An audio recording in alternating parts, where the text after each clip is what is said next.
Higher secondary second ইয়েৰত পঢ়ি থকা মৰমৰ সমূহ ছাত্ৰ ছাত্ৰীসকল তোমালোক সকলোকে স্বাগতম জনাইছোঁ আজিৰ আমাৰ এই ক্লাছটোলৈ।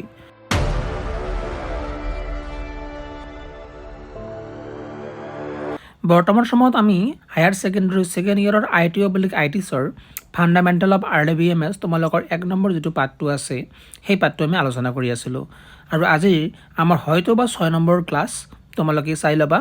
আগৰ ক্লাছবিলাক যদি এতিয়ালৈকে চোৱা নাই সেইবিলাক চাই পিনে নোটছবিলাক লিখি ল'বা, ঠিক আছে। আৰু আজিৰ ক্লাছটো খুব গুৰুত্বপূৰ্ণ ক্লাছ হ'বলৈ গৈ আছে কাৰণ আজি আমি কোডিং শিকিব গৈ আছোঁ। এইখিনি কোডিং কৰা কিন্তু তোমালোকৰ পৰীক্ষাত বাৰে প্ৰতি আহি থাকে। দিয়া আছে তলত দিয়া কনষ্টেণ্টসমূহৰ সৈতে টেবুলখন সৃষ্টি কৰিবলৈ ক্ৰিয়েট কমাণ্ড লিখা। আমাৰ ক্ৰিয়েট ষ্টেটমেণ্ট লিখিব লাগে, ঠিক আছে।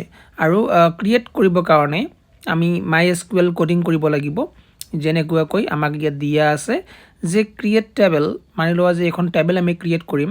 ক্ৰিয়েট লিখিলোঁ মই সুন্দৰকৈ, ক্ৰিয়েট মানে সৃষ্টি কৰিম। কি সৃষ্টি কৰিম? যে টেবল সৃষ্টি কৰিম, যিহেতু আমাক টেবুল এখন সৃষ্টি কৰিব কৈছে, এটা টেবল। সদায় মনত ৰাখিবা ক্ৰিয়েটৰ পিছত সেইখিনি বস্তু আহিব যিখিনি আমাক সৃষ্টি কৰিব ক'ব। হ'ল টেবল। আচ্ছা, টেবলৰ পিছত বুক লিখিছে ইয়াত, তেনেহ'লে তাৰ মানেটো এইটো যে টেবলখনৰ নাম হ'ল বুক, ঠিক আছে। টেবুলখনৰ নাম কি দিয়া আছে? তেনেহ'লে টেবুলখনৰ নাম, যদি মই টেবুলৰ নাম বিজু মানি লোৱা দিওঁ, যে টেবুলৰ নাম মানি লোৱা বিজু দিছোঁ, তেনেহ'লে টেবুলখনৰ পিছত বুক নিলিখি পিনে মোৰ বিজু লিখিব লাগিব, বুজি পাইছা? অ'কে, তাৰপিছত ব্ৰেকেট ষ্টাৰ্ট, তাৰপিছত কি হ'ল? এণ্টাৰ টিপি দিলোঁ। এণ্টাৰ টিপাৰ লগে লগে কি হ'ল? লিখনিখিনি তলফালে আহি গ'ল, তলত আহি গ'ল। তাৰপিছত কি দিয়া আছে?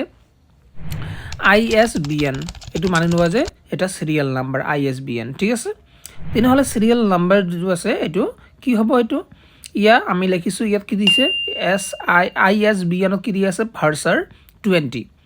ভাৰ্চাৰ 20 দিয়া আছে। তাৰ মানে ভাৰ্চাৰ আমি তেতিয়া ব্যৱহাৰ কৰোঁ য'ত আমি টেক্সট লিখোঁ, ঠিক আছে। টেক্সট আৰু সংখ্যা য'ত আমি লিখিম, টেক্সট সংখ্যা দুয়োটাই মিক্সাৰ কৰি য'ত লিখিম তাত আমি ভাৰ্চাৰ ব্যৱহাৰ কৰিম, ঠিক আছে। ভাৰ্চাৰ 20 অৰ্থাৎ 20টা আখৰৰ ভিতৰত হ'ব লাগিব, ঠিক আছে। আৰু এইটো কি বনালোঁ? মই প্ৰাইমাৰী কি বনালোঁ। যিটোত মই প্ৰাইমাৰী কি বনাব খুজিম তাৰ লাষ্টত মই লিখিব লাগিব প্ৰাইমাৰী কি। এনেকৈ যেনেকৈ লিখি দি আছে ইয়াত তেনেকুৱাকৈ কমা দিলোঁ। কমা দি পিনে পেৰাগ্ৰাফ চেঞ্জ কৰিলোঁ। তাৰপিছত কি লিখিলোঁ? টাইটেল। এই যে যিটো ISBN, title, author, PBID, price, pages আছে, এইবিলাক কি হয়? এইবিলাক এটা এটাকৈ তোমালোকে কৰিছোঁ কলম এটা এটাকৈ, ঠিক আছে। তাৰপিছত টাইটেল আহি গ'ল। টাইটেলৰ ঘৰত কি দি আছে? ভাৰ্চাৰ 50 দি আছে, হয় নে নহয়? তাৰমানে টাইটেল যিটো আছে এইটো মই কি টেক্সটে লিখিব লাগিব, মানে লিখনিয়ে লিখিব লাগিব। ABCD এইবিলাক টেক্সট বুলি কোৱা হয়, ঠিক আছে। কিমানটা শব্দৰ ভিতৰত লিখিম মই? 50টা। ইয়াত মই 50ৰ ঠাইত 100 দিব পাৰোঁ, 150 দিব পাৰোঁ, একো অসুবিধা নাই, ঠিক আছে। আৰু এইটো কি হ'ব? নট নাল হ'ব। নট নাল মানে কি? নট নাল মানে হ'ল এইটো মই কি কৰিব নোৱাৰিম? খালী ৰাখিব নোৱাৰিম। এই ঘৰটো মোৰ টাইটেল লিখিবই লাগিব, ঠিক আছে। তাৰপিছত অথৰ, কমা দি পিনে অথৰ লিখিলোঁ। কমা দি পিনে পেৰাগ্ৰাফ চেঞ্জ কৰি পিনে অথৰ লিখিলোঁ। অথৰ মানে ৰাইটাৰৰ নামটো, ঠিক আছে। বুক এখন বনাই আছোঁ, এখন কিতাপ আছে, কিতাপৰ মই এণ্ট্ৰি কৰি আছোঁ, তেনেহ'লে ৰাইটাৰৰ নামটো লাগিবই। গতিকে ৰাইটাৰৰ নামটো কি হ'ব? ABCD লিখিব লাগিব, গতিকে ভাৰ্চাৰ 50, ঠিক আছে।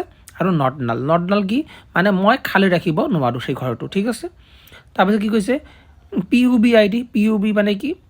PUB মানে মানি লোৱা যে পাব্লিকেশ্যনৰ ID এটা, ঠিক আছে।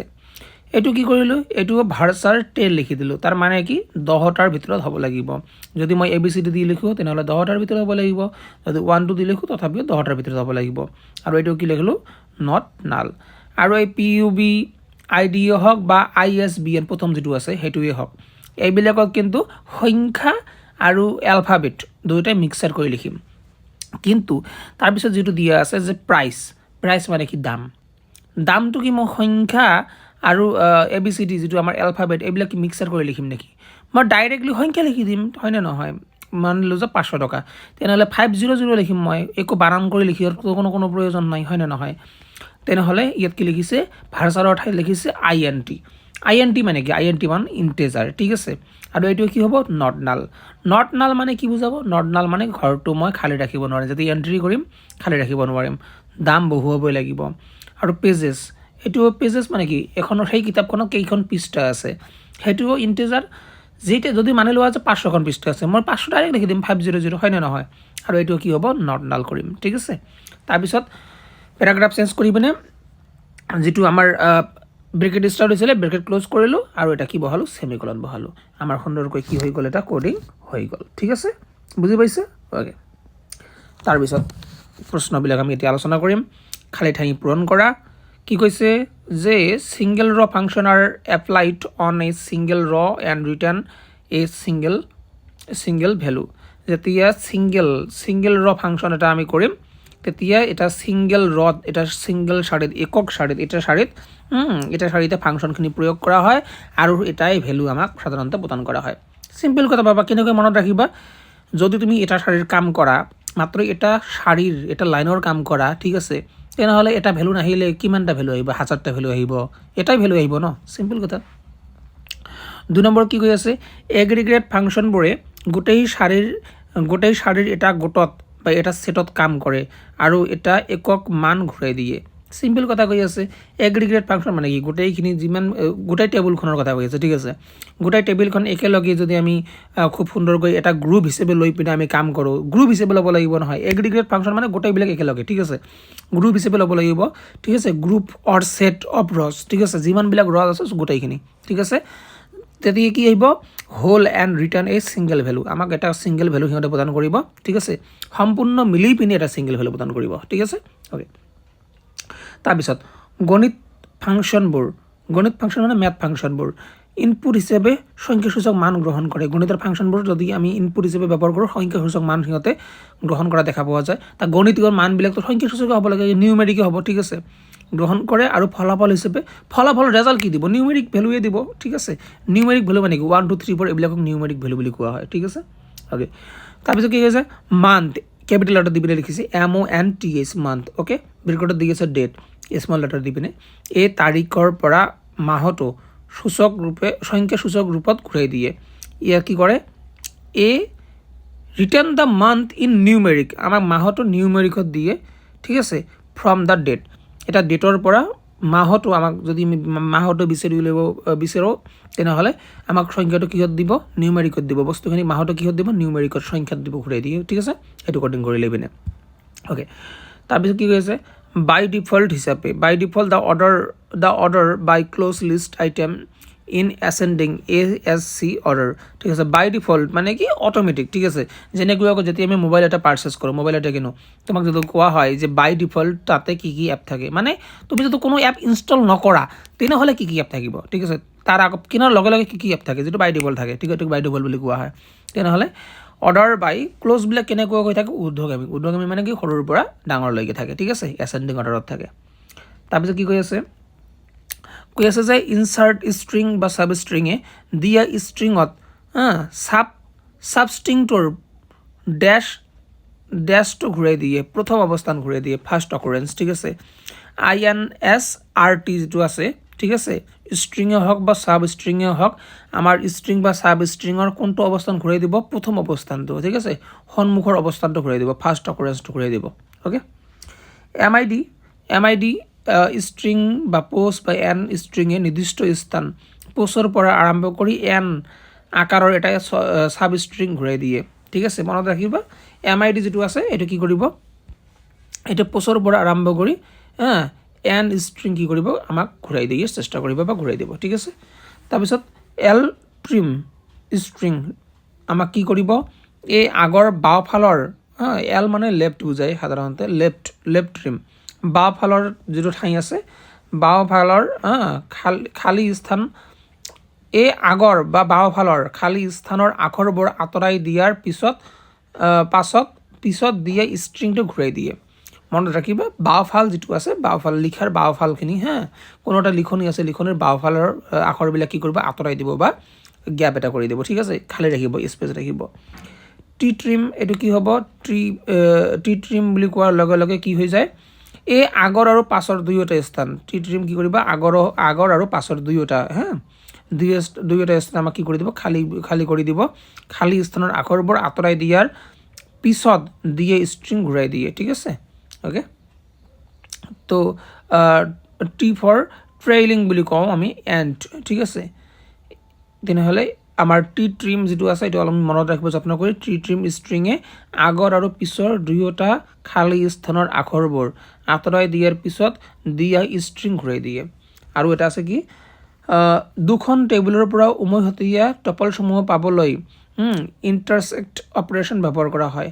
দুখন টেবুলৰ পৰা যেতিয়া আমি উমৈহতীয়া টপলবিলাক আমাক প্ৰয়োজন আছে বা আমি ল'ব বিচাৰোঁ তেন্তে আমি যিটো অপাৰেশ্যন কৰিম যিটো আমি কোডিং কৰিম এইটো হ'ব আমাৰ ইণ্টাৰচেক্ট ঠিক আছে ইণ্টাৰচেক্ট অপাৰেশ্যন কৰিলে দুখন টেবুলৰ পৰাও আমি কি কৰিব পাৰোঁ একেলগে কাম কৰিব পাৰিম অ'কে তাৰপিছত আহি গ'ল difference between singular function and aggregate function so' singular function এটা সময়ত এটা ৰত কাম কৰা দেখা পোৱা যায় আৰু প্ৰতিটো ৰৰ বাবে এটা নিৰ্দিষ্ট ফলাফল দি আমাক প্ৰদান কৰা দেখা পোৱা যায় but when ever we are talking about the aggregate function ৰৰ এটাৰ গোটত কাম কৰে ৰবিলাকে এটা গোট হৈ পিনে কাম কৰে আৰু সম্পূৰ্ণ গোটৰ বাবে এটা ফলাফল দি আমাক দেখা পোৱা যায় ছিংগুলাৰ ফাংচনত এটা মাত্ৰ ৰৰ ওপৰত কাম হ'ব আৰু এগ্ৰিগেট ফাংচনত গোটেইবিলাক ৰৰ ওপৰত কাম হ'ব একেলগে ছিংগুলাৰ ফাংচনে আমাক এটা ফলাফল দিয়ে আৰু এগ্ৰিগেট ফাংচনে গোটেই গোটটো মিলি পিনে আমাক এটা ফলাফল দিয়ে ঠিক আছে তাৰপিছত কি কৈ আছে লিষ্ট দ্য ছিংগুলাৰ ফাংচন কি আছে এনেকুৱা ধৰণৰ তেনেহ'লে এল কেছ মানে হেল্ল' যেনেকৈ এল কেছ মানে কি লোৱাৰ কেছ ঠিক আছে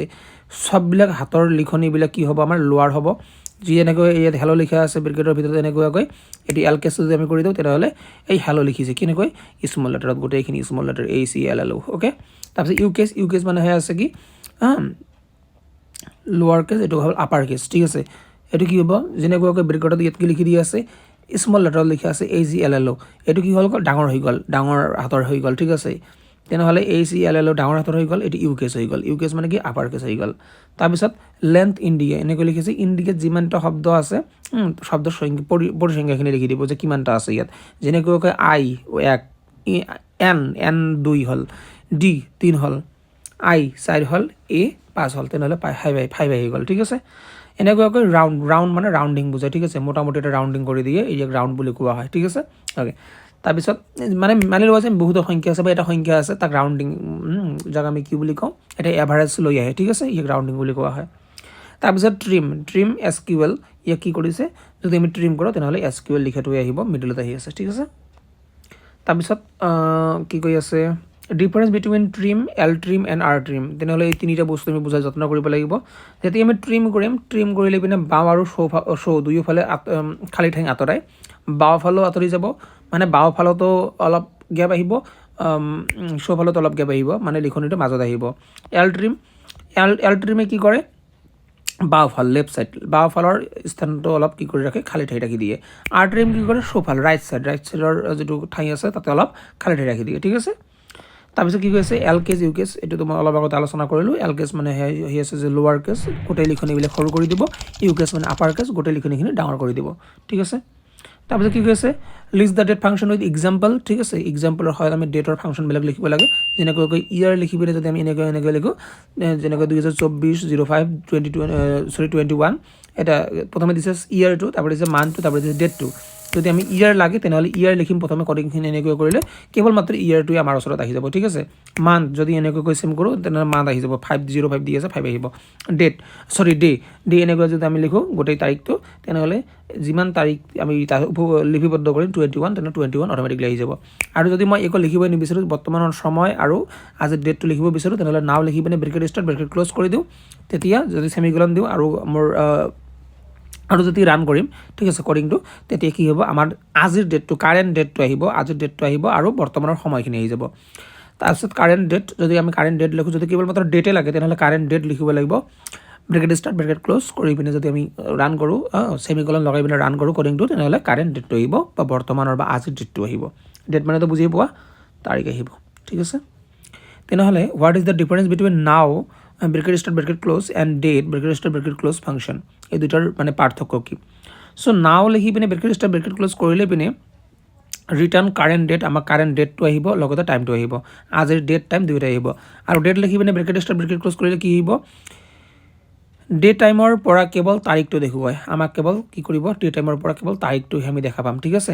আমাক সময় নেদেখুৱাব কেৱল মাত্ৰ তাৰিখটো আহিব ডেটটো আহিব অ'কে তাৰপিছত কি কৈ আছে demonstrate the difference between the sum bracket start bracket close and average bracket start bracket close function ঠিক আছে ছাম মানে যোগ কৰা যদি আমি যোগ কৰিম কোনো এটা সংখ্যা বা বিভিন্ন সংখ্যা যদি আমি যোগ কৰিব বিচাৰিম এইবিলাক এক্সেলৰ ফৰ্মুলা সাধাৰণতে যোগ কৰি লৈ পিনে চাম ব্যৱহাৰ কৰা দেখা পোৱা যায় যেনেকৈ আমি MS এক্সেলত ব্যৱহাৰ কৰোঁ ইজিকেল টু চাম ব্ৰেকেট ষ্টেট ক্লজ এইবিলাক ব্যৱহাৰ কৰা দেখা পোৱা যায় এক্সেলত ঠিক আছে আৰু দি আছে এভাৰেজ মানে কি গড় বুলি কওঁ হয়নে যেতিয়া বিভিন্নবিলাক মানৰ এটা গড় অনুপাত আমি উলিয়াম গড় উলিয়াব বিচাৰিম তেতিয়াহে AVG এভাৰেজ এনেকৈ লিখি পিনে ব্ৰেকেট ষ্টেট লিখি পিনে কৰি দি পিনে যিকেইটা মানৰ পৰা আমাক এভাৰেজ লাগে সেইটো কেইটা মান লিখিম ব্ৰেকেট ক্লজ কৰিম কৰি পিনে সেমিকলন দিম সেমিকলন দি পিনে আমি ৰান কৰিম যেতিয়া কোডিংখিনি ৰান কৰিম এভাৰেজ এটা আহি যাব যে এভাৰেজ কি ঠিক আছে আৰু ইয়াতে আমাৰ যি ফাণ্ডামেণ্টেল অফ RDBMS এইখিনি ক্লাছ মই সমাপ্ত বুলি ঘোষণা কৰিলোঁ আৰু ইয়াৰ পৰা তোমালোকে গোটেইখিনি কাউণ্ট পাবা একো অসুবিধা নাই যদিও গোটেইখিনিৰ ইমান এটা গ্যাৰাণ্টি মই দিবও নোৱাৰোঁ কাৰণ চিলেবাছ এইবিলাক তোমালোকৰ প্ৰথমবাৰৰ কাৰণে চেঞ্জ হৈছে গতিকে মই এটা কনফিউজনত আছোঁ যে কিমানখিনি কমন আহিব তথাপি যিমানখিনি মই ভাবোঁ যে পৰীক্ষাৰ কাৰণে ইম্পৰ্টেণ্ট মই কাভাৰ কৰি দিব যত্ন কৰিছোঁ তোমালোকৰ ওচৰত যদি এক্সট্ৰাকৈ নোট আছে পঢ়িবা একো অসুবিধা নাই এইটো পাৰ্ট অন্ততঃ ভালদৰে পঢ়িবা ঠিক আছে এইটো পাৰ্ট ভালদৰে পঢ়িবা বাকী পাৰ্টবিলাকৰ পৰা বেছি এটা চিন্তা কৰিবলগীয়া একো নাই এই পাৰ্টটো অলপ টান পাৰ্ট অলপ জটিল পাৰ্ট সময় দিব লাগিব গোটেইবিলাক ক্লাছ চাবা ভালদৰে ঠিক আছে যদি মোৰ বাকী ক্লাছবিলাক নচোৱা একো অসুবিধা নাই এটা কাম কৰিবা RDBMSৰ ক্লাছবিলাক চাবা ভালদৰে বুজাৰ চেষ্টা কৰিবা কাৰণ এইবিলাক যদি নোৱাৰা যদি এই পাৰ্টটোৰ পৰা মানে মেক্সিমাম কুৱেশ্যন আহিব এই পাৰ্টত হাইয়েষ্ট নম্বৰ থাকিব ঠিক আছে বিশ্বাস কৰা মোৰ কথাখিনি ঠিক আছে মই গোটেইখিনি বস্তু মই তোমালোকক দেখুৱাই দি আছোঁ ওকে সো অহাকালিৰ পৰা নতুন এটা লেসন আৰম্ভ কৰিবলৈ গৈ আছোঁ সাবস্ক্ৰাইব কৰি লবা ইতিমধ্যে 2000 আমাৰ ফ্যামিলি মেম্বাৰ হৈয়ে গ'ল ঠিক আছে তোমালোকেও আহা সংযোগ হোৱা অলপ সাপোৰ্ট দেখুওৱা ঠিক আছে তোমালোকৰ পৰা 1 টকাও মই